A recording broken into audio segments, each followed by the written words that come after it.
വേദിയിലും സദസ്സിലും ഇരിക്കുന്ന ഏറ്റവും ബഹുമാന്യരെ പ്രിയപ്പെട്ടവരെ, ഒരുപാട് കാര്യങ്ങൾ ഞാൻ ആവർത്തിക്കുന്നില്ല. നമുക്കെല്ലാം ഓർക്കാൻ പോലും ഇഷ്ടപ്പെടാത്ത മഹാദുരന്തമാണ് ഇവിടെ ഉണ്ടായത്. ആദ്യ ദിവസം തന്നെ എത്തിയവരാണ് ഞങ്ങളെല്ലാം.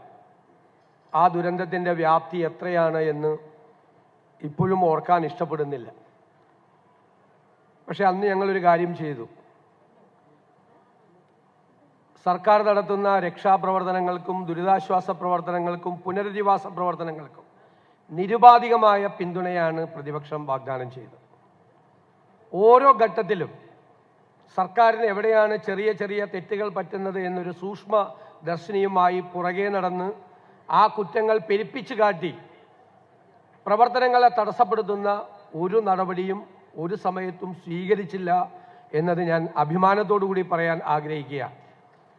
നമ്മളെല്ലാവരും ഒരുമിച്ച് ചേർന്ന് നിന്നുകൊണ്ടാണ് ഈ നാടിൻ്റെ ദുരന്തത്തെ പരിഹരിക്കാൻ വേണ്ടിയിട്ടുള്ള നടപടികൾ നമ്മൾ സ്വീകരിക്കേണ്ടത്. നിയമസഭയിൽ ഞങ്ങൾ നാടിൻ്റെ MLA ആയ സിദ്ദിഖ് തന്നെ ഈ വിഷയം കൊണ്ടുവന്നു. അത് കൊണ്ടുവന്നത് ഞങ്ങൾ ചർച്ച ചെയ്യാനും ശ്രദ്ധിക്കപ്പെടാതെ കിടക്കുന്ന ചില കാര്യങ്ങൾ കൂടി ഫോക്കസിൽ എത്തിക്കുന്നതിന് വേണ്ടി കൂടിയാണ്. നമുക്കൊരു കാലതാമസം വന്നു. ജൂലൈ 30-ാം തീയതി നടന്ന സംഭവമാണ്. 8-ാം മാസത്തിലേക്ക് കടക്കുകയാണ്. കേസുകളും മറ്റു കാര്യങ്ങളും എല്ലാവരും ഉണ്ടായി. 8 മാസമായി ഈ വാടക വീടുകളിൽ താമസിക്കുന്നവർ എങ്ങനെ ജീവിക്കുന്നു എന്നുകൂടി നമ്മൾ അറിയണം. ഈ ദുരന്തത്തിൽ ഗുരുതരമായി പരിക്ക് പറ്റിയ ആളുകൾ ഉൾപ്പെടെയുള്ള ആളുകളുടെ ചികിത്സാ സഹായം ഞങ്ങൾ നിയമസഭയിൽ പറഞ്ഞു. അത് കൃത്യമായി നടക്കുന്നില്ല. തീരുമാനങ്ങൾ എടുത്തിട്ടുണ്ട്, അത് നടത്തണം, അത് കൃത്യമായി നടപ്പാക്കണം. കാരണം പരിക്ക് പറ്റിയ ആളുകൾ അവരുടെ കയ്യിൽ നിന്നോ കടം മേടിച്ചോ അല്ല ചികിത്സ നടത്തേണ്ടത്. അവർക്ക് നമ്മൾ ചികിത്സ നടത്തി കൊടുക്കണം, പൂർണ്ണമായി നമുക്ക് നടത്തി കൊടുക്കണം. ഫുഡ് കൂപ്പണുകൾ കൊടുക്കാനുള്ള തീരുമാനം കൃത്യമായി നടപ്പാക്കണം. എല്ലാവർക്കും വാടക കൊടുക്കണം നിരന്തരമായി. അതുപോലെ എല്ലാ ദിവസവും 300 രൂപ കൊടുക്കുക. കാരണം ഇതെല്ലാം ഉപജീവന മാർഗം നഷ്ടപ്പെട്ടവരാണ്. കൃഷി ചെയ്ത് ജീവിക്കാൻ പറ്റാത്തവർ, ജോലിക്ക് പോകാൻ പറ്റാത്തവർ, വീട്ടിലെ ഏണിംഗ് മെമ്പർ, വീട്ടിലെ വരുമാനം ഉണ്ടാക്കുന്ന ആളെ നഷ്ടപ്പെട്ടവർ അല്ലേ, മാതാപിതാക്കൾ നഷ്ടപ്പെട്ട കുഞ്ഞുങ്ങൾ മുഴുവൻ മാത്രമായി മക്കളും എല്ലാവരും പോയി. അവസാനം പ്രായമായവർ, ജോലി ചെയ്ത് ജീവിച്ച് വരുമാനമുണ്ടാക്കാൻ കഴിയാത്ത ആളുകൾ. ഞങ്ങൾ ഏറ്റവും പ്രധാനപ്പെട്ട 2-3 നിർദ്ദേശങ്ങളാണ് ഗവൺമെന്റിന്റെ മുൻപാകെ. ഒന്ന്, കമ്മ്യൂണിറ്റി ലൈഫ്. ഇവർക്ക് എല്ലാവർക്കും ഒരുമിച്ച് ജീവിക്കാനുള്ള ഒരു സൗകര്യം വേണം. അങ്ങനെ ഒരു പുതിയ മാതൃകയെക്കുറിച്ച് സർക്കാർ ആലോചിക്കണം എന്ന് ഞങ്ങളന്ന് അഭ്യർത്ഥിച്ചു. അതാണ് ഇന്നിപ്പോൾ യാഥാർത്ഥ്യമാകുന്നത്. രണ്ടാമത്, ഓരോ കുടുംബത്തിൻ്റെയും വിഷയം ഓരോന്നാണ്. നേരത്തെ പറഞ്ഞതുപോലെ ചിലപ്പോൾ ഏണിംഗ് മെമ്പർ ഇല്ല, വരുമാനം ഉണ്ടാക്കാവുന്ന ആളില്ല, കുഞ്ഞുങ്ങൾ മാത്രമേ ഉള്ളൂ, അല്ലെങ്കിൽ കുഞ്ഞുങ്ങളുടെ പഠിത്തമാണ് പ്രധാനം, വേറെ ഒരു നിവൃത്തിയുമില്ല. അപ്പോൾ ഓരോ വീടിനുമുള്ള മൈക്രോ ലെവൽ ഫാമിലി പാക്കേജ് നടപ്പാക്കണം.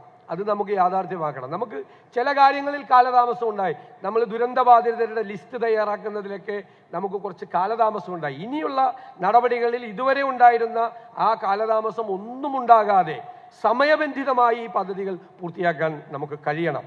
ഇവിടെ ബഹുമാനപ്പെട്ട മുഖ്യമന്ത്രി പറഞ്ഞതുപോലെ പ്രധാനമന്ത്രി കൂടി ഈ സ്ഥലം സന്ദർശിച്ചു പോയപ്പോൾ നമ്മൾ കരുതിയത് ഇത് വലിയ ദുരന്തമായി, തീവ്ര ദുരന്തമായി പ്രഖ്യാപിക്കുക കൂടി ചെയ്തപ്പോൾ നമ്മൾ കരുതിയത് കേന്ദ്ര ഗവൺമെന്റിന്റെ ഭാഗത്ത് നിന്ന് വലിയ സഹായം ഉണ്ടാവും എന്നാണ്. ദൗർഭാഗ്യവശാൽ അങ്ങനെ ഒരു സഹായം ഉണ്ടായില്ല എന്ന കാര്യം സങ്കടകരമാണ്, പ്രതിഷേധാർഹമാണ് എന്ന് പ്രത്യേകം പരാമർശിക്കാൻ ഞാൻ ഈ അവസരം വിനിയോഗിക്കുകയാണ്. ഇവിടെ മുഖ്യമന്ത്രി എല്ലാ വീടുകൾ നൽകിയ ആളുകളുടെ എല്ലാവരുടെയും ബഹുമാന്യനായ ഇന്ത്യയിലെ ലോകസഭയിലെ പ്രതിപക്ഷ നേതാവും നിങ്ങളുടെ മുൻ MP കൂടിയുമായ ശ്രീ രാഹുൽ ഗാന്ധി 100 വീടുകൾ വാഗ്ദാനം ചെയ്തിട്ടുണ്ട്.